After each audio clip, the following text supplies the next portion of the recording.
One of the things that we've been known for doing at Small & Associates in the 40-some years we've been in business is selling old houses.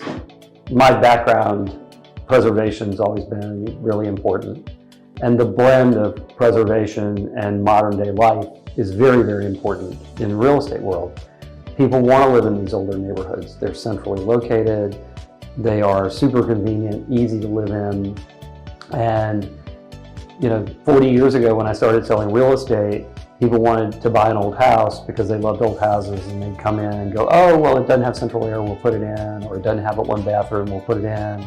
We'll renovate the kitchen now, and then we'll add a bathroom next year. And people were sort of conditioned to take them on their own terms a little bit more than they are today. And today, because of the strength of these neighborhoods, we get a lot of people who don't have any experience with old houses. They're petrified of old houses. They want an old house that's been fixed up and ready to go, but they don't know how to do the maintenance or don't understand the maintenance. And living in an old house is really not any different from living in a new house. You've still got to take care of it.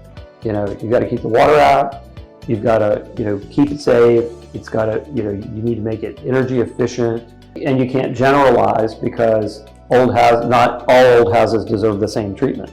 And it's like if you live in an 18th century house that has really fine original details, you have to be careful about how you deal with those details.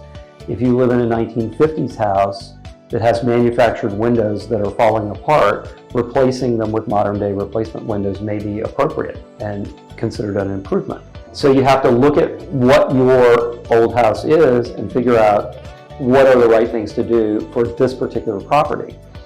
But in general, you just have to look at, what's the value of the physical being there. Are they historic, like super historic details because you're living in a 1780 house and you have to be a little bit extra careful? Or is it, okay, we live in a 1965 house, which, is not really that old, it's only 50 years old.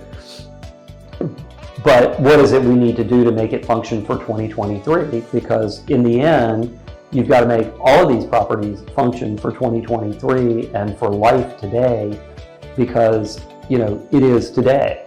And so, don't be afraid of buying an old house. Just take the time to learn about what you're doing and sort of where your level of tolerance is for paying attention to some of those things. If you have questions about how that works or, how extreme it may get, happy to talk to you about the whole process of owning an older property.